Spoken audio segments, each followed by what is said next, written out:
아버지 하나님과 주 예수 그리스도께로부터 평안과 믿음을 겸한 사랑의 형제들에게 있을지어다.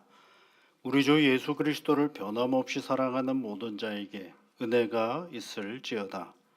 아멘.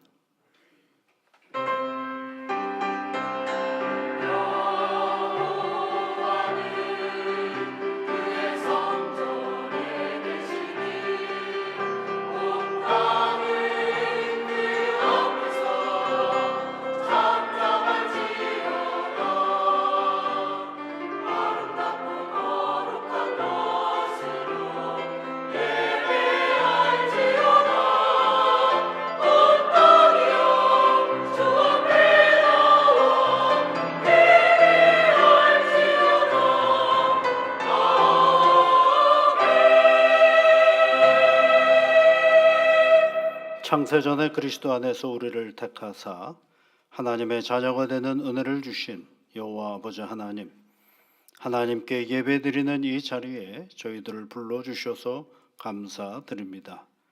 다양한 생각과 생활의 모양을 서로 다르지만 예수 그리스도 안에서 우리에게 거저 주시는 바 하나님의 은혜의 영광을 찬송하는 일에는 이 시간 하나 되게 하여 주옵소서. 우리 구주 예수 그리스도의 이름으로 기원하옵나이다. 아멘.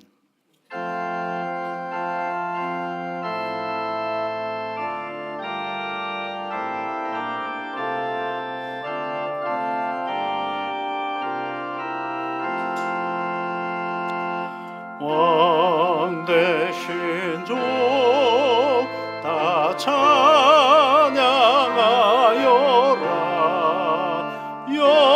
영광과 존귀 주께 돌리세. 하늘 위에 높이 계신 주님 주님의 말씀 존귀하도다.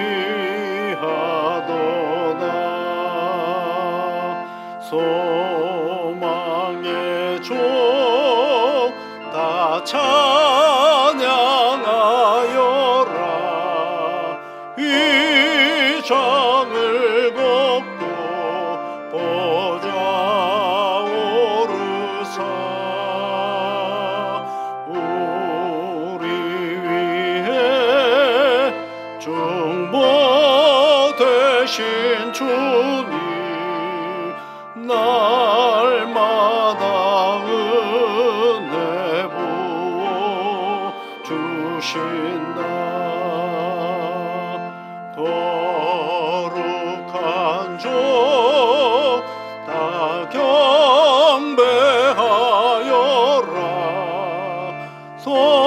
선하신 주께 다 찬양하라.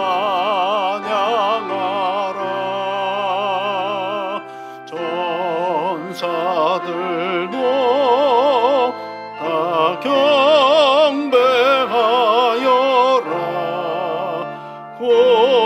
구세주 예수 영원하도다.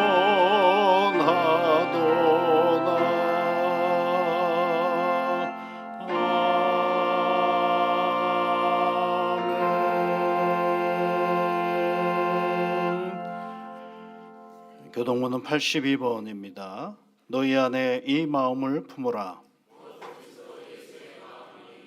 그는 근본 하나님의 본체시나 오히려 자기를 비워 종의 형체를 가지사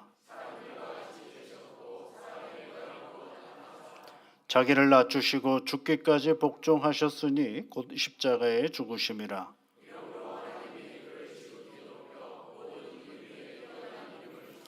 하늘에 있는 자들과 땅에 있는 자들과 땅 아래에 있는 자들로 모든 입으로 예수 그리스도를 주라 시인하여 하나님 아버지께 영광을 돌리게 하셨느니라. 아멘. 우리 다 같이 사도신경으로 우리의 신앙을 함께 고백하겠습니다. 나는 전능하신 아버지 하나님 천지의 창조주를 믿습니다. 나는 그의 유일하신 아들 우리 주 예수 그리스도를 믿습니다. 그는 성령으로 잉태되어 동정녀 마리아에게서 나시고 본디오 빌라도에게 고난을 받아 십자가에 못 박혀 죽으시고 장사된 지 사흘 만에 죽은 자 가운데서 다시 살아나셨으며 하늘에 오르시어 전능하신 아버지 하나님 우편에 앉아 계시다가 거기로부터 살아있는 자와 죽은 자를 심판하러 오십니다. 나는 성령을 믿으며 거룩한 공교회와 성도의 교제와 죄를 용서받는 것과 몸의 부활과 영생을 믿습니다. 아멘.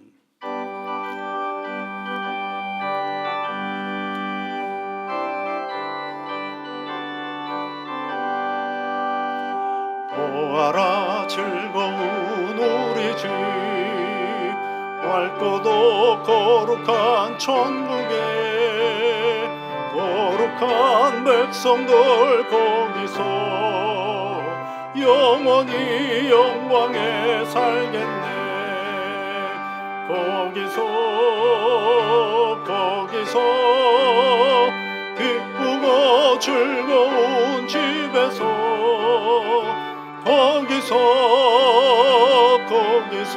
거기서 영원히 영광에 살겠네.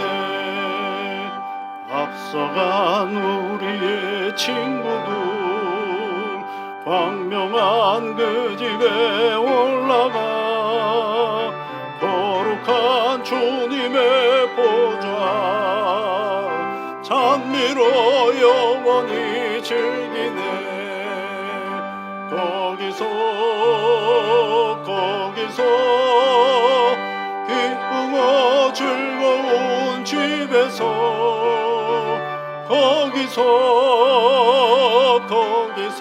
거기서 찬미로 영원히 즐기네. 우리를 구하신 주님도 거룩한 그 집에 계시니 우리도 이 세상 떠날 때에 주님과 영원히 살겠네. 거기서 기쁘고 즐거운 집에서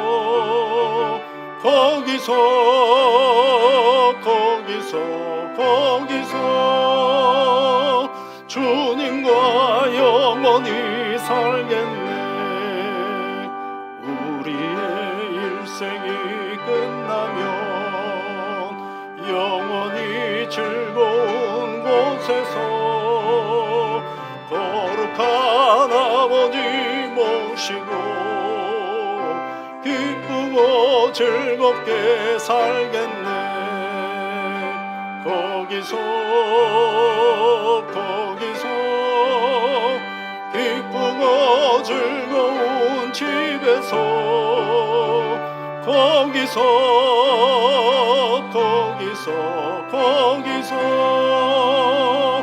기쁘고 즐겁게 살겠네.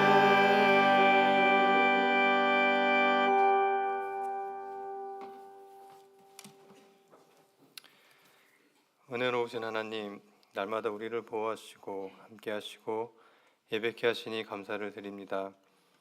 매일의 삶 가운데 우리와 동행하시는 하나님을 기억하며 하루하루 감사드리게 하여 주시옵소서. 이 시간 많은 받은 것들로 인하여 기쁨 가운데 거할 우리가 오히려 불만과 다툼 가운데 거하게 되는 죄된 모습이 있다면 용서하여 주시고 이 순간 하나님의 임재함 가운데 우리를 내려놓는 복된 날이 되게 하여 주시옵소서.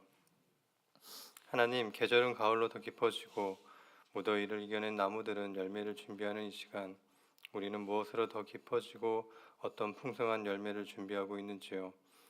겸손이 더 깊어지고 마음이 더 낮아지고 사랑이 더 풍성해지는 계절이 되게 하여 주시고 점점 삭막해져 간다는 세상 속에서 우리의 이웃들을 넉넉히 품을 수 있는 시간이 되게 하여 주시옵소서.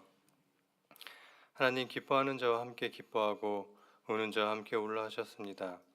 우리는 기뻐하는 자에게는 질투를, 슬퍼하는 자에게는 안도함을 느낄 때가 있고 생각보다 남을 도와주고 함께하는 것에 망설임과 서투른 모습도 보게 됩니다. 생각보다 많은 사람들이 조용히 홀로 고통받고 있다는 사실을 잊지 않고 주변을 둘러보고 옆에 사람들을 바라보고 받은 사랑으로 용기 내어 더 사랑하게 하여 주시옵소서. 그리고 내 옆에 사람들에게 좀 더 다정해져도 충분히 괜찮다는 것을 알게 하여 주시옵소서. 때때로 우리의 과신은 누군가에게 무시가 될 수 있고 내가 아는 것이 전부이고 확실하다고 믿는 오만은 누군가를 편견으로 보게 하고 나의 편안함은 누군가의 희생이 있음으로 되어짐을 알고 안에 남은 시간들을 하나님과 이웃을 더 들여다보고 사랑하는 시간이 되게 인도하여 주시옵소서. 그러는 가운데 혹 우리가 위축되는 기분이 들 때, 또 쓸쓸한 마음이 들 때, 불길한 예감이 들 때, 마음이 아프고 상처났을 때, 혼자인 듯 외로울 때는 주님을 찾게 하여 주시옵소서. 우리를 기다리시고 찾아오기를 바라시고 엎드린 우리의 울음을 받아주시는 주님 앞으로 나가게 하여 주시옵소서. 아동부는 어제와 오늘 아이들의 이웃인 친구들을 초청하여 함께하고 있고 매주 수요일에는 이웃들을 위해 기도를 하고 있으며 청년부와 여전도에는 옆에 사람을 보듬어 함께 시간을 보내려 하고 시온 찬양대는 찬양으로 힘든 이웃의 마음을 위로하고 하나님께 영광 돌리기를 준비하며 다음 달에는 우리의 옛 이웃들이자 함께 동역했던 교우들을 초청하여 사랑을 나누고자 하고 있습니다. 모든 과정들이 이 가을처럼 넉넉하고 풍성하게 이끌어 주시옵소서. 이 모든 말씀 우리를 사랑하시고 이웃을 사랑하시고 태능교회를 사랑하시는 예수님의 이름으로 기도드립니다. 아멘.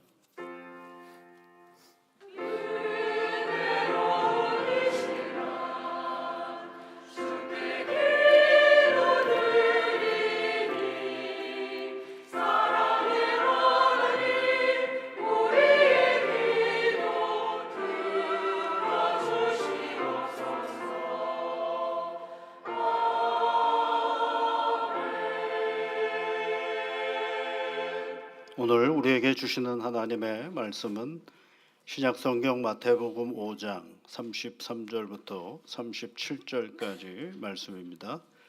신약성경 7면에 있습니다.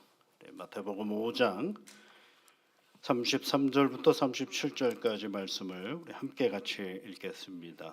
또 옛사람에게 말한 바 혼맹세를 하지 말고 내 맹세한 것을 주께 지키라 하였다는 것을 너희가 들었으나 나는 너희에게 이르노니 도무지 맹세하지 말지니 하늘로도 하지 말라 이는 하나님의 보좌이며 땅으로도 하지 말라 이는 하나님의 발등상이며 예루살렘으로도 하지 말라 이는 큰 임금의 성임이라 내 머리로도 하지 말라 이는 내가 한토록도 쉬고 검게 할 수 없음이라 오직 너희 말은 옳다 옳다 아니다 아니라 하라 이에서 지나는 것은 악으로부터 나느니라. 아멘.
계속해서 마태복음 5장에 있는 예수님의 산상수훈의 말씀을 읽어 나가고 있습니다. 그 전에는 우리 복음이 뭐냐라는 것에 대하여 함께 말씀을 나누었죠. 그래서 우리가 다 복음을 알고 믿는 사람들인 것을 성경이 우리에게 가르쳐 주었습니다. 근데 문제는 뭐냐면 복음을 믿고 산다라는 게 뭐냐라는 걸 이제 생각해 보셔야 됩니다. 예수 믿었어요. 이제 그걸로 전부일까요? 라는 질문입니다. 예수를 믿습니다. 누가 안 믿는다 그랬나요? 그렇죠? 우리는 다 믿어요. 근데 믿는 게 도대체 뭐가 달라지고 그 믿는다라는 것이 우리의 삶에 어떻게 등장하고 그리고 나타나느냐를 생각해 봐야죠. 가장 단순하게 한번 생각해 보십시오. 누군가가 여러분들에게 물어봅니다. 예수 믿는 게 뭡니까? 예, 하늘나라가 예수 믿고 나는 구원받아서 하늘나라 갑니다. 맞는 말인데 현실감이 떨어지죠. 왜냐하면 그거는 묻는 사람에게는 전혀 대답이 될 수가 없습니다. 왜냐하면 묻는 사람은 당신이 예수 믿는다면서 그러면 그 믿는 게 뭐가 다른데 그 믿는 게 뭔데? 라고 할 때는 질문하는 사람은 보여주는 것, 알게 되어지는 것, 깨닫게 되어지는 것이 있어야 하는 것입니다. 그래서 예수님은 우리가 예수님을 믿고 그 예수님의 말씀을 차근차근 다시 읽어보면 예수님의 말씀은 늘 현장감이 있어요. 현장감이 없지가 않습니다. 늘 현장감이 있어요. 그래서 여러분 우리가 맞잖아요. 살인하지 말라라고 말씀해 주셨죠. 근데 우리는 살인하지 않잖아요. 그러면 그걸로 끝났냐라고 할 때 예수님은 뭐라고 말씀하셨어요? 형제에게 욕하는 것도 형제에게 바보라고 말하는 것도 형제를 화나게 만드는 일도 그것도 뭐라고 얘기를 하셨어요? 심판받는 살인과도 같다라고 말씀을 하셨어요. 우리는 살인은 누군가의 생명, 살아있는 생명을 없애는 것만이라고 얘기했는데 주님은 밖으로 향했던 우리의 태도와 마음을 나에게로 돌려서 보라고 말씀을 하시죠. 그래서 그것이 때로는 너무 불편합니다. 살인하지 말라 그래서 사람 죽이지 않은 것으로 하고 내 안에서 무슨 일이 일어나든지 그거는 주님이 상관할 일이 아닌데 주님이 그걸 슬쩍 건드리셨어요. 그래서 매우 불편한 거죠. 그 얘기를 들으면 불편해요. 왜냐하면 나는 내 가까운 사람에게 함부로 소리 지르기도 하고 나랑 너무너무 가까이 살고 있는 형제나 또는 내 사랑하는 아내나 남편에게 함부로 대할 때가 있는데 그게 뭐라고 주님은 말씀하신 거예요? 그것도 살인이라고 말씀하시니 우리는 미치는 거죠. 그러지 말아야 된다라고 생각해야 되는 거죠. 어떤 일이 있어도 그렇게 하지 말라고 얘기하잖아요. 그래서 오죽했으면 재물을 드리려고 하다가 원수진 일이 생각이 나거든 재물을 제단 앞에 두고 갔다가 오라고 화해하고 오라고 그러잖아요. 화목하고 나서 나에게 예배를 드려라 라고 얘기를 하죠. 그 정도로 예수님은 심하게 우리의 삶의 일상을 뒤엎어 놓는 분이 바로 예수님이셔요. 그러니까 여러분 이 지난 한 주간 동안 가까운 사람에게 화내신 적 있으십니까? 막 소리 지른 적 있으세요? 폄하하는 말 하신 적 있으세요?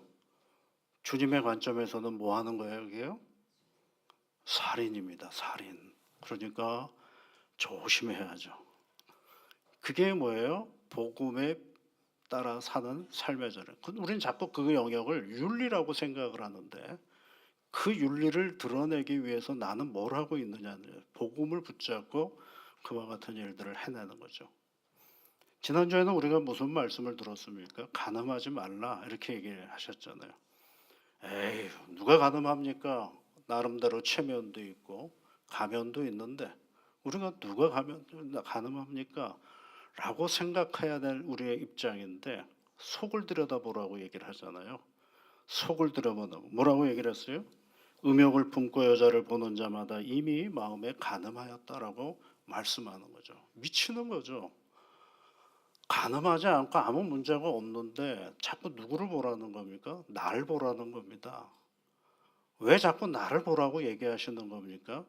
나의 저 속 깊은 곳에서 무슨 짓을 하고 있는가를 살피라는 것이죠. 살피지 않으면 우리는 뭐와 다른 거예요? 하나님의 말씀을 제대로 이끌어가지 못하고 있는 형편과도 같은 것이죠.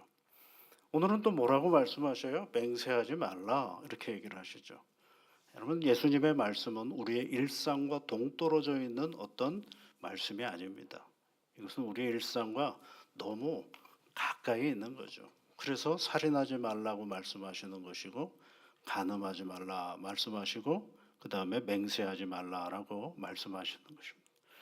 근데 맹세하지 말라라고 하시는 이 말씀은 맹세라는 어떤 큰 도구를 통해서 뭔가가 잘못 작동되고 있는 현상을 얘기하시는 거거든요. 여러분, 오늘 다시 33절 말씀에 보면 헛맹세를 하지 말고 내 맹세한 것을 주께 지키라. 그래서 맹세를 구별을 하고 있죠. 헛맹세와 그 다음에 맹세를 얘기를 하고 있고, 조금 더 내려가고 그 내용들이 있는 것을 알 수가 있어요. 우리가 일반 사회를 살아가면서 사람과 사람의 관계 속에 쉽게 하는 맹세들이 있어요. 또 하나님 앞에서 하는 맹세들도 있고, 그리고 우리의 자녀들 앞에서도 부모가 하는 맹세들도 있고, 다양한 맹세들이 있죠. 그런데 우리 주님은 맨 마지막 절 말씀을 보시면 오직 너희 말은, 그렇죠, 너희 말은, 그렇죠, 맹세라는 어떤 큰 타이틀 속에 가장 일반적으로 드러나는 현상이 뭐냐면 언어인데, 그 언어에 맹세라는 타이틀 안에 우리의 언어가 진중해야 되고, 그리고 그것이 얼마나 실용적이어야 되는가를 말씀해 주는 거죠. 그래서 예수님이 하시는 말씀이 뭐예요? 맹세하지 말라. 도무지 너희는 맹세하지 말라. 이렇게 말씀하시고서는 마지막 절에는 말이라는 표현으로 얘기해 주고 있어요. 그 말. 그 말이 뭐냐면 이런 말이에요. 옳다, 옳다. 아니다, 아니다. 그거예요. 옳은 걸 봤어요? 여기서 옳다라는 얘기는 인간 보편성에서 가져오는 옳음을 얘기하는 겁니다. 누구나가 다 보면 인지상정으로 느껴지는 옳음이라는 게 있어요. 근데 그거를 여러분 뭐라고 반응하라는 얘기예요? 옳다. 이렇게 반응하라는 겁니다. 아니다가 있죠. 당연히 세상 속에서는요. 우리가 살아가는 이 세상의 모든 믿음을 갖고 있느냐 안 갖고 있느냐랑 상관하지 않고 세상을 살아가는 모든 사람들이 태어나면서부터 본래적으로 가지고 있는 이건 아니지 않아? 라는 그런 어떠함이 있거든요. 그걸 보면서 뭐라고 얘기하라는 거예요? 아, 이건 아니지라고 말할 수 있어야 된다라는 거예요. 어떤 사건이 일어났을 때 이거는 옳다, 아니다라는 생각을 반드시 할 수밖에 없는데, 그럴 때 거기에 정확한 표현을 해보라는 것입니다. 그런데 우리 일상사는 그렇게 간단치가 않거든요. 옳다라고 얘기를 해야 되는데 그렇게 얘기했다가는 나의 관계가 깨질 수도 있어요. 어쩌면 모든 사람이 나로 등을 돌릴 가능성도 있고요. 어쩌면 나라는 존재가 사회에서 매장될 가능성도 있어요. 그래서 옳다라고 말하려면 복잡해지기 시작하거든요. 때로는 아니다라고 말을 해야 되는 형편이 있을 수도 있거든요. 그런데 그 아니다라고 말하기에는 내가 맺고 있는 다양한 복잡성과 이런 것들 때문에 쉽게 말할 수 없는 우리의 인생사가 있어요. 그럼에도 불구하고 주님이 우리에게 계속해서 말씀하시는 것은 그런 복잡한 우리의 인간관계와 다양한 삶의 영역 속에서도 주님이 하시는 말씀이 뭐예요? 너희 말이 옳다? 그러면 옳다. 아니다? 그러면 아니다 라고 말할 수 있는 그런 용기를 가지고 이 땅의 삶을 살으라라고 말씀하고 있는 것입니다. 그것을 표현할 수 있는, 그런데 그런 것들을 교묘하게 왜곡시키고 그런 것들을 바꿔치게 할 수 있는 인간의 하나의 약속의 과정에 뭐가 있냐면 맹세라는 게 있다라는 것이 주님의 말씀이죠. 그래서 주님이 뭐라고 얘기했어요? 도무지 맹세하지 말라 이렇게 얘기를 하고 있습니다. 맹세에 대한 이야기는 참 많죠, 여러분. 우리 일반적으로 많이 하지 않습니까? 맹세한다라는 얘기요. 이 경주 박물관에 가보면 거기에 임신서기석이라는 비석이 하나가 있습니다. 이게 신라의 두 청년, 이름은 기록이 되어 있지 않은데 두 청년이 돌에다가 자신들의 맹세를 기록을 한 것입니다. 임신년 6월 16일에 두 사람이 함께 하늘 앞에 맹세하여 기록합니다. 지금부터 3년이 지난 뒤에 우리 둘 다 충성의 길을 굳게 지켜나가되, 이게 충성의 나라에 대한 신라라는 나라에 대한 충성을 지켜나가되 허물이 없기를 맹세합니다. 허물이라는 게 이 맹세를 어기고 나라를 배신하는 일이 없기를 맹세합니다. 만약에 이 서약을 어기면 하늘에 큰 죄를 짓는 것이라고 맹세하는 그런 장면이 있습니다. 궁금하지 않습니까? 이 신라의 두 청년이 맹세한 대로 그렇게 됐을까? 그 다음에 뭐 비석이 다 완제품으로 되어 있지 않고 떨어져 나간 것도 있고 내용이 딱 거기까지만 있다 그래요. 어떠했을까 궁금합니다. 3년 후에 충성을 다하여 나라를 위해서 애쓰는 청년이 되었을까? 아니면 어떤 모습으로 자라났는지 그 표현이 되어 있지 않으니까 그런 맹세를 했던 그런 기록이 있습니다.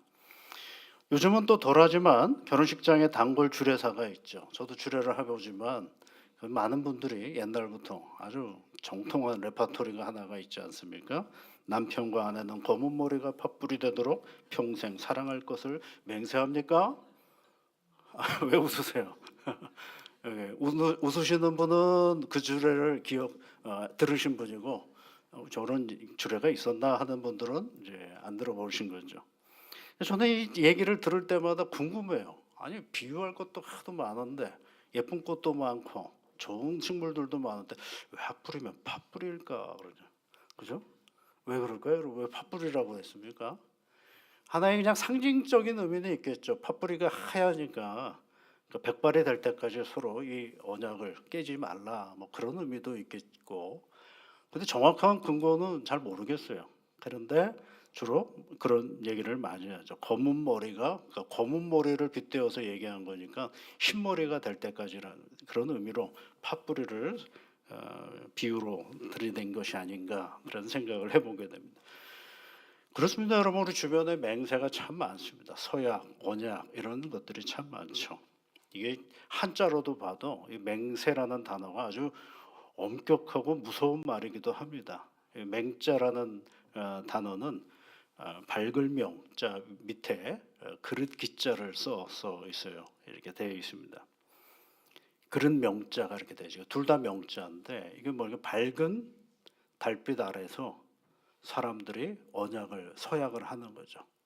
근데 그 그릇에 뭐가 담겨 있느냐면 옛 사람들은 피를 서로 갈라가지고 거기다 놓고 그걸 서로 갈라 마시는 그런 그 장면이라고 말씀드릴 수가 있겠습니다. 그 맹세할 때 세자는 한자로 보면 원래 서라는 발음으로 나오기도 하는데 그 그림을 그려보면 어떻게 되냐면 손에 도끼나 칼을 쥐고 서로 말하는 장면이에요. 서로 이렇게 도끼와 칼을 주는 거죠. 무슨 얘기냐면 우리가 서로 약속을 하는데 내 말의 진위를 도끼와 칼로 증명하면서 이 말을 어길 때 나는 당연히 이 도끼, 칼이나 이걸로 죽임을 당하는 것도 불사하겠다라는 그런 뜻을 가지고 있는 말이 맹세입니다. 엄청 무서운 거죠, 여러분. 맹세 함부로 하지 마세요. 큰일 납니다. 도끼를 들고 있는 것과 다릅니다. 도끼를 들고 있는 것과 다름이 없습니다. 그 어떤 머리든지 그 맹세를 어기면 받겠다라는 그런 굉장히 무서운 단어가 맹세입니다. 그래서 하다가 아니면 말지 하고 돌이킬 수 없는 단어가 바로 이 엄중하고 무서운 단어가 바로 이 맹세라는 단어입니다. 근데 오늘 주님은 도무지 맹세하지 말라라고 말씀을 해요. 도무지 맹세하지 말라라고 얘기를 해요. 그런데 이 주님의 이 말씀을 그대로 따라간 사람이 한 사람이 있는데 예수님의 동생이었던 야고보가 야고보서에서 예수님이 해주셨던 그 많은 말씀 중에서 유독 이 한 구절을 딱 따와가지고 야고보 사도가 그의 형제들 그 교회 공동체에게 이렇게 얘기를 합니다. 내 형제들아 무엇보다도 맹세하지 말지니 하늘로나 땅으로나 아무 다른 곳으로도 맹세하지 말고 오직 너희의 그렇다 하는 것은 그렇다 하고 아니라 하는 것은 아니라 하여 죄를 면하라라고 얘기를 하는 거죠. 그러니까 뭐예요? 죄 짓지 말라는 건데 그 죄 짓지 말라는 얘기가 뭐예요? 아닌 거는 아닌 거라고 얘기하고 그런 것은 그렇다라고 얘기하므로 죄를 짓지 말라라고 야고보서 5장 12절에서 말씀하죠. 그러면 예수님이 하신 이 말씀과 야고보가 했던 이 말이 그분들이 독창적으로 개발한 언어냐? 그렇지는 않습니다. 예수님의 말씀은 대개가 다 구약에 있는 말씀을 그대로 인용해서 하시는 말씀이죠. 레위기 19장에 있는 말씀에 보면 너희는 내 이름으로 거짓 맹세함으로 내 하나님의 이름을 욕되게 하지 말라. 나는 여호와니라 그러지. 거짓 맹세를 한다라고 표현되어 있거든요. 그런데 맹세를 하면 지키라는 말씀도 있어요. 그런데 거짓 맹세를 하여 하나님의 이름을 모욕하지 말라라고 말씀하고 있습니다. 그 얘기는 뭐예요? 맹세를 했는데 그 맹세가 거짓이라는 거예요. 그런데 이 맹세는 보통 구약 성경에는 누구한테 하도록 되어 있느냐면 하나님의 이름 앞에서 하도록 되어 있어요. 그런데 하나님의 이름으로 감히 무슨 짓을 하는 거예요? 거짓으로 맹세한다라는 것입니다. 그런데 레위기에 그 말씀이 있다라는 얘기는 당시의 인간 사회 속에서 하나님의 이름으로 거리낌이 없이 하나님의 이름으로 맹세를 하는데 내용은 뭐예요? 거짓이다라는 것입니다. 사람이 사는 세상은 참 교묘합니다. 맹세도 있지만 그 맹세라는 틀을 가지고 자신의 이익을 관철시키려고 하는 거짓 맹세도 있었음을 레위기에서는 우리에게 말씀해 주는 것이죠. 맹세가 진실을 드러내야 되는데 진실을 드러내기보다는 오히려 그 거짓을 살짝 포장하는 도구가 되고 있음을 말씀해 주는 거죠. 그래서 도무지 맹세하지 말지라라고 말씀하시는 것이죠. 진실을 말해야 되는데 진실의 전부가 아닌 일부만 말하는 경우도 있습니다. 그래서 사람을 살짝 오도시키는 거죠. 하나님의 이름으로 얘기하면서 사람을 살짝 바꿔가는 것입니다. 이처럼 입술의 말과 마음의 의도가 다른 말이 통용되는 사회는 어떤 사회냐? 악한 사회가 되어버리고 말고 그런 말들을 아무렇지도 않은 것은 우리 주님의 뭐라고 말씀하셨어요? 오늘 37절 말씀에 이에서 지나는 것은 그러지. 이것에서 옳다 옳다 아니다 아니다에서 이 벗어나는 것은 그것은 뭐가 나는 거예요? 악으로부터 나는 것이다라고 주님이 말씀하셨습니다. 여러분 성경에 보면은요 그런 말씀 여러분 잘 아시죠? 신명기에도 있고 출애굽기에도 있습니다. 내 부모를 공경하라 이런 말씀 아시죠? 또 그 말씀과 더불어서 그 출애굽기 21장에는 이런 말씀도 있습니다. 자기의 아버지나 어머니를 저주하는 자는 반드시 죽일지니라 이렇게 되어 있어요. 무섭지 않습니까? 반드시 죽이라고 되어 있어요. 부모를 저주하는 자, 모욕하는 자, 폄하하는 자 이런 사람들은 반드시 죽이라라고 되어 있습니다. 여기에 무슨 더 이상 해석이 필요하겠습니까? 내 부모를 공경하라? 거기에 또 다른 해석이 필요한가요? 저주하지 말라는 거죠. 부모를 저주하지 말고 그리고 저주하는 자는 반드시 죽이라라는 말에 무슨 해석이 또 필요하겠습니까? 그런데 인간사가 복잡해지기 시작하거든요. 굉장히 복잡해지시고 그리고 다양한 삶의 조건과 형편들이 되어서 한 문장으로 되어 있는 이 명제가 이 말씀이 삶을 살아가는 삶의 형편으로 풀어가기 시작하면 굉장히 복잡해지고 다양해져 가고 있다는 것이 사실입니다. 바리새인들과 서기관들은 이 하나님의 말씀을 분명히 알았음에도 불구하고 이 말씀을 아주 교묘하게 활용하는 그런 제도를 만들어내는데 그것이 뭐냐면 마가복음 7장에 보면 고르반이라는 제도였습니다. 이 고르반이라고 하는 말은 다른 뜻은 뭐냐면 예물, 제물 이런 거. 내가 하나님 앞에 예물을 드립니다. 내가 하나님 앞에 제물을 드립니다 할 때는 고르반이라는 단어를 씁니다. 근데 이 고르반이라는 단어는 어느 때 활용을 했느냐면 사람들이 내가 하나님 앞에 이 좋은 것을 드려야 되겠다라고 마음을 먹을 수 있잖아요. 그래서 그렇게 마음을 먹었는데 그렇게 마음 먹고 있는데 그 사이에 내 삶을 풀어가는 과정 속에서 간단치 않은 일들이 벌어지기 시작하거든요. 그러니까 하나님 앞에 드렸다라고 마음 먹었던 이 재물을 갖다가 내 인생의 급한 문제들을 해결해 가는데 활용하기 시작했다라는 것입니다. 자기가 누구한테 시킨 것도 아니에요. 자기가 알아서 그렇게 결심을 해놓고선 삶의 정황이 이 재물을 쓸 수밖에 없는 상황이 정황이 되니까 자연스럽게 그것을 아무렇지도 않게 활용을 해버리고 마는 것입니다. 여러분 그럴 수 있지 않습니까? 그런데 거기에서 뭐가 없어지기 시작하냐면 재물을 활용하는 과정 속에서 내가 누구한테 드렸는지를 잊어버리는 거죠. 하나님이라는 존재를 잊어버리는 겁니다. 그래서 이 사람들에게 그것을 하나의 율법화 시켜버린 것이 고르반이라는 제도예요. 하나님 앞에 드렸다라고 선언한 그것은 절대로 사람을 위해서 쓸 수 없다라고 그네들이 규정화해버린 것입니다.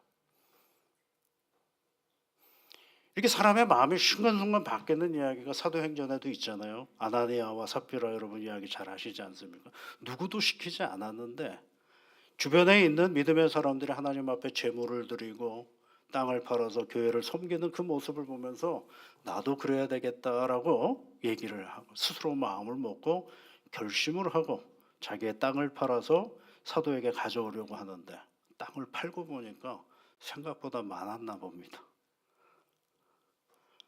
땅을 팔고 보니까 생각보다 이게 양이 좀 많네 라고 생각이 들었나 봅니다. 그래서 안 바친 것도 아니에요. 하나님 앞에 드리는데 자기들이 처음 마음 먹었던 것과는 다르게 일부를 떼어서 뒤에다 숨겨놓고 하나님 앞에 드렸는데 베드로가 너희들은 왜 성령을 속이느냐라고 비난을 받죠. 그리고 나서 거짓말하는 바람에 즉사를 해버리잖아요. 둘 다 부인도 그렇죠. 죄송합니다 여러분, 이 즉사했단 말은 안 해야 되는데 그렇죠. 근데 누가 시킨 게 아니에요. 그건요. 자기 스스로가 하나님께 구별하여 드리겠다라고 마음 먹었는데 그 사이에 뭐가 바뀐 거예요? 마음이 바뀌었어요. 그래서 원래 이 고르반이라는 취지는 우리의 마음이 어떠하든지 간에 선언한 것에 대해서는 반드시 지키려고 하는 좋은 취지로 만들어진 제도가 이 고르반이었어요. 그런데 여러분 사람은 아까 말씀드린 굉장히 악하고 교묘하거든요. 하나님을 위하여 애쓰고 준비했던 하나의 제도를 살짝 도용을 해버리는 겁니다. 어떻게 도용을 했느냐면 내가 가지고 있는 이 재물이 내 부모에게 가고 싶어하지 않는 사람들이 있었어. 내가 가지고 있는 재물 나도 살기 힘들어 죽겠는데 누구를 도와? 라는 생각을 가진 사람들이 있어요. 없다라고 말할 수 없는 것이 이것이 실제로 주님이 비판한 내용이기 때문에 그렇습니다. 인간은 생각보다 복잡다하고 굉장히 교묘하면서 악을 스스로 감출 줄 아는 능력까지 갖추고 있는 존재들이다. 그러니까 내 부모를 섬길 마음이 없어요. 그러니까 내 부모에게 내가 가지고 있는 이 재물이 넘어가는 게 싫어요. 그런 사람은 어떻게 한다고요? 고르반 선언해버리면 됩니다. 그런데 여러분 놀라운 건 고르반, 그래서 부모에게 가지 못하게 했던 재물은 그러면 하나님께 드리겠습니까? 그런 마음으로? 아니죠. 굉장히 악한 행위라는 것을 예수님은 말씀해 주셨어요. 그러면서 그 마가복음 7장에 가보면 예수님이 그런 태도를 보면서 뭐라고 말씀하시느냐면 저희들은 하나님의 계명을 버렸다라고 되어 있다. 그네들은 하나님의 계명을 지켰다라고 생각을 했는데 하나님의 계명을 예수님은 버렸다라고 비판을 하십니다. 또 하나는 너희가 전한 전통으로 하나님의 말씀을 폐하였다라고 말하고 있는 것입니다. 바리새인들과 서기관들의 가장 큰 문제는 뭐냐? 하나님의 원초적인 그 말씀을 자신들의 삶의 자리 속에 유리하도록 그걸 비꼬아 놨다라는 것입니다. 비꼬 가지고 그것을 지키느냐 안 지키느냐가 뭐가 됐느냐 하면 하나님의 말씀을 지키느냐 안 지키느냐로 그렇게 바꿔버린 것이 그네들의 가장 큰 비판받는 이유인 것입니다. 그러니까 자기들이 이 선언한 이 맹세가 뭘 가리우기 위한 거예요? 자신들의 사악함을 가리기 위한 하나의 도구가 되어버린 오늘의 이 현실을 바라보면서 주님이 하시는 말씀이 도무지 맹세하지 말라라고 말씀하시는 것입니다. 벌거벗은 임금님이 지나가면 아무도 거기에 대해서 벌거벗었단 말을 못했습니다. 사실을 얘기할 수가 없는 입장들이 많죠. 근데 누가 그 얘기를 합니까? 어린아이가 그 얘기를 하죠. 왜요? 보는 것을 보는 것대로 얘기를 했기 때문에 그렇습니다. 보는 것대로 얘기하지 말아야 될 때도 있지만 사실은 보는 것대로 때로는 말할 수 있는 그런 형편들이 있어요. 그것들을 우리가 정확하게 이야기해 주어야 하는 것입니다. 주님은 말씀하시는 것입니다. 거짓이 아무렇지도 않게 맹세라는 틀 안에 딱 들어가서 그것이 진실인 것이냐 참인 것이냐 그렇게 말하는 건 우리의 인생사 속에 특히 믿음의 길을 걸어가는 우리의 인생사 속에는 그건 절대로 있어서는 안 된다라는 것이죠. 그러니 도무지 맹세하지 말라라고 말씀하시는 이유가 거기에 있는 것입니다.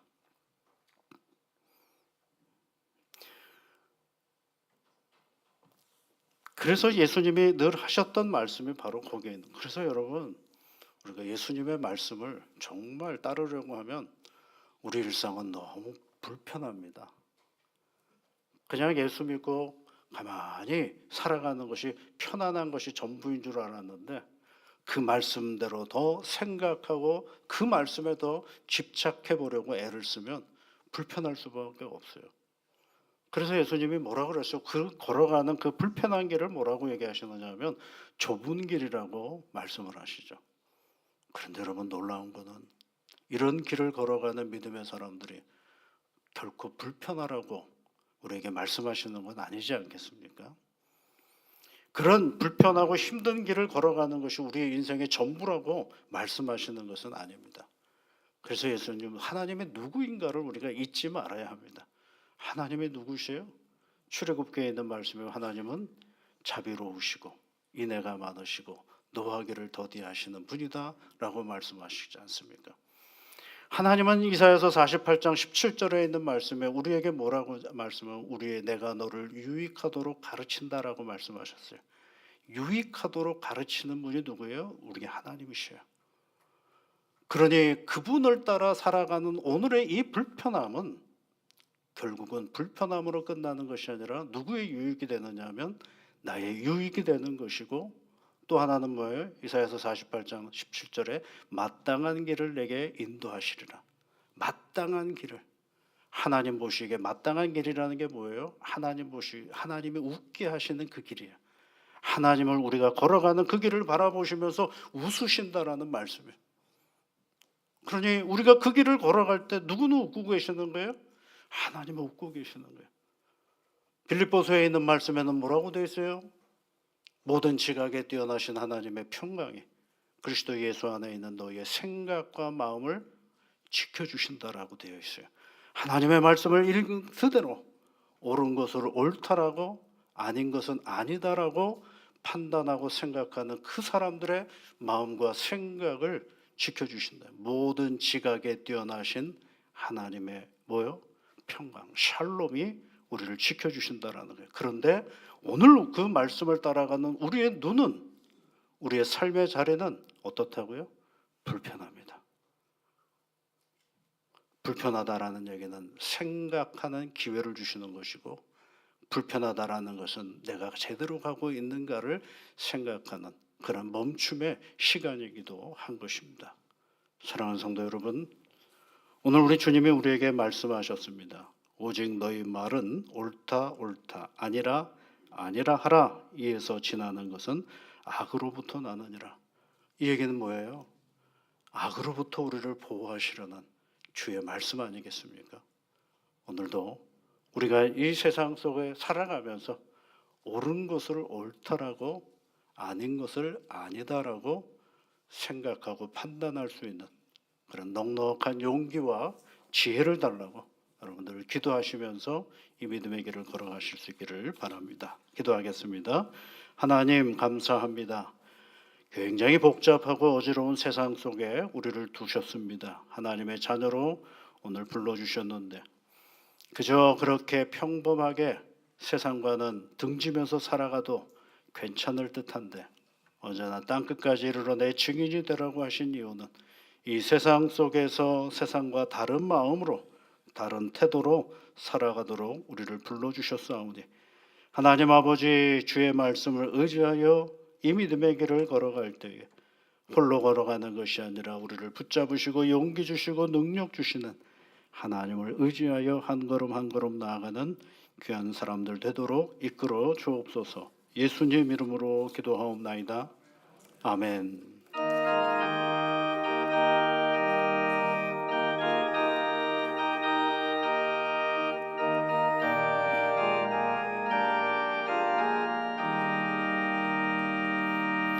주님 주시라 평 믿음 얻기 위해 너는 정성껏 기도했나. 주의 제단 앞에 모두 바치기 전 복을 받을 줄 생각 마라. 주의 제단에 산제사 드린 후에 내 맘을 주장하니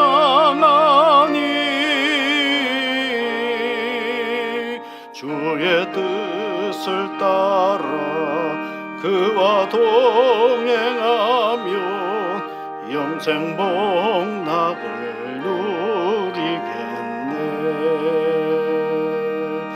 주의 밝은 빛에 항상 활동하며 선한 사업을 힘쓰겠나.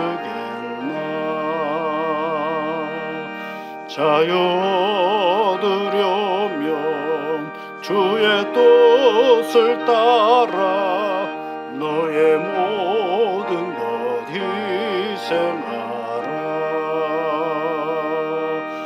주의 제단에 산제사 드린 후에 내 맘을 주장하니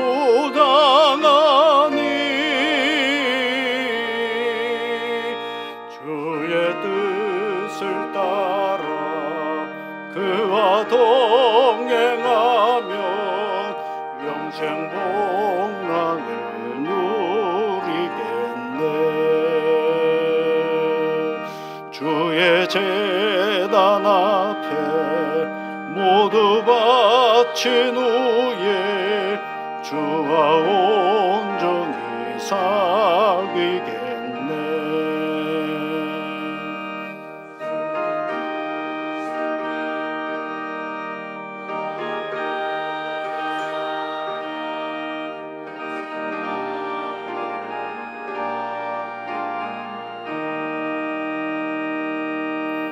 주의 제단에 산제사 드린 후에 내 맘을 주장하니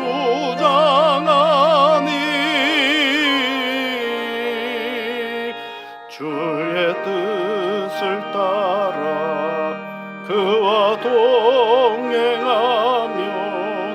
영생 복락을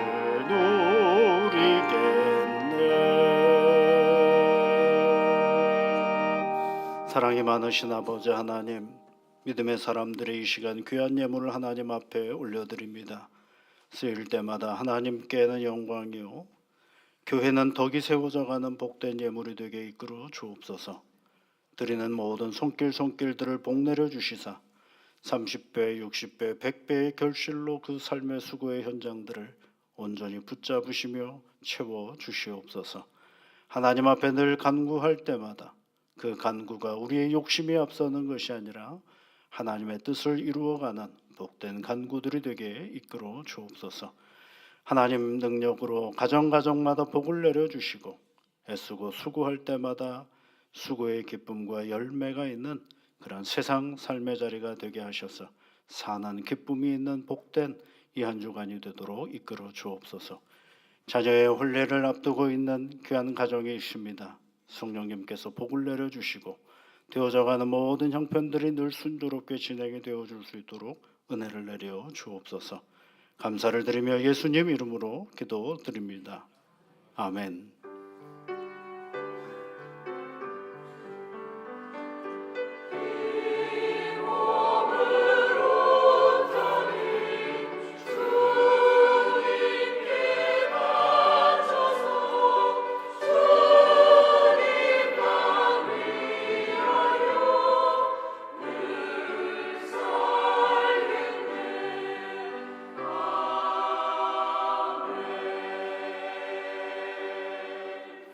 우리 옆에 계신 분들, 앞뒤에 계신 분들 함께 인사해 주시면 좋겠습니다. 주님의 사랑과 은혜가 늘 함께 하시기를 바랍니다.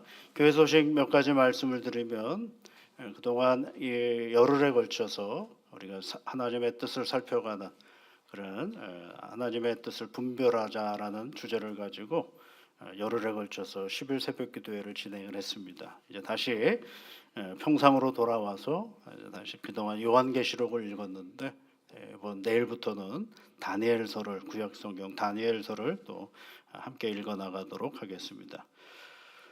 찬양 예배 때는 우리가 그동안 예수님 닮아가기 위해서 7가지 주제를 가지고 말씀을 나누었습니다. 이제 한 10주에 걸쳐서는 우리 장로교회 교리인 칼빈에 만들어 5가지 교리가 있어요. 장로교회 교리가 있습니다. 그래서 인간의 전적인 부패, 무조건적인 선택, 제한된 속죄, 불가항력적인 은혜, 성도의 견인이라는 그런 그 교리가 있는데요. 이 교리를 하나씩 배워가는 시간을 갖도록 하겠습니다. 교리가 여러분 구태의연한 게 아닙니다. 교리는 창세기부터 요한계시록까지 그 내용을 우리의 언어, 인간의 언어로 정리한 것이 장로교의 교리입니다. 그래서 이 교리 공부를 잘 해놔야 이단들이 하는 말에 대해서 구별해 할 수 있는 기준점이 거기에 옵니다. 이단들이 하는 말들을 여러분 잘 생각해 보십시오. 하나님 아닌 말을 한 적이 별로 없습니다. 그런데 그 말들을 교묘하게 꼬거든요. 그래서 이단이라는 말의 뜻이 뭐예요? 달을 이자하고 끝단자, 항상 끝이 다릅니다. 근데 그 끝을 구별할 수 있는 건 어디에서 오느냐 하면 교리 공부에서 옵니다. 창세기부터 요한계시록까지 정리되어진 이 교리 중에서 성도의 견인이라는 교리를 10주에 걸쳐서 오후 시간마다 공부를 할 것입니다. 함께 참여해 주시면 고맙겠습니다. 또 아디오 2025년 찬양 계속 연습을 하고 있고요. 또 정교인 성경 읽기표 11월 거 나가고 있습니다. 친구 초청장 저 어린이부에서 하고 있는데 오늘까지 하고 있습니다. 우리가 잘 아는 것처럼 어른들보다 어린이들이 더 바쁩니다, 여러분. 참 바빠요. 약속했는데도 못 오는 경우도 많이 있는데 어제 토요일 날 이렇게 와서 보는 거니까 한 5명의 어린이들이 새로 왔더라고요. 새로 와서 좋은 시간을 보내고 갔습니다. 여러분 비록 그렇게 큰 행사는 아니지만 여러분 격려해 주시고 함께 기도해 주시면 고맙겠습니다. 서울북로회가 이번 주 화요일 날 영암교회에서 있겠습니다. 청년부는 가을 나들이 준비하고요. 또 연합 야외예배 여전도회가 30날 출발합니다. 잘 보시고 참여해 주시기를 바라고요. 시온 찬양대와 함께하는 가을음악회가 다음 주 찬양 예배 때 있겠습니다. 옛교우 초청한다라고 하면서 계속 여러분들에게 수소문하고 있는데 많은 분들이 협조를 해주셨습니다. 그래서 이번 주에는 이제 그 핸드폰으로 그 광고 하나 안내문을 좀 보내드리려고 하고 준비 중에 있습니다. 11월 예배위원 여러분 보시고 참여해 주시고요. 또 우리 오원옥 장로님, 강성림 권사님 가정의 처녀인 오신화 양이 이번 주 토요일 날 결혼을 합니다. 함께 축하해 주시면 고맙겠습니다. 그리고 오늘 찬양 예배 후에 아주 행사가 또 한 가지가 있습니다. 그게 뭐냐면 또 우리 교회에 이제 소그룹반 중에서 독서반이 있습니다. 그 독서반에서 시와 시편과 소리라는 제목을 가지고 시 낭송회를 합니다. 여러분 해보신 적 있으신가요? 저도 문학의 밤 이후에는 한 번도 해본 적이 없습니다. 그래서 이번에 해보려고 한 주간 시를 어떤 시를 가지고 한번 해볼까 하고 뽑아봤습니다. 집행부한테 물어봐서 2개 해도 되냐고 물어봐야 될 것 같아요. 2개를 좀 뽑아놨는데 하나는 사무엘 울만의 청춘이라는 시를 계속해서 한번 오랜만에 다시 또 쭉 읽어보았습니다. 여러분 꼭 내가 직접 참여하지 않아도 좋으니까 한번 오셔서 가을에 우리 성도들이 무슨 시를 읽어보는지 한번 들어보시는 것도 좋을 듯 싶습니다. 감사합니다. 우리 다 같이 일어나셔서 찬송가 488장 같이 부르시겠습니다.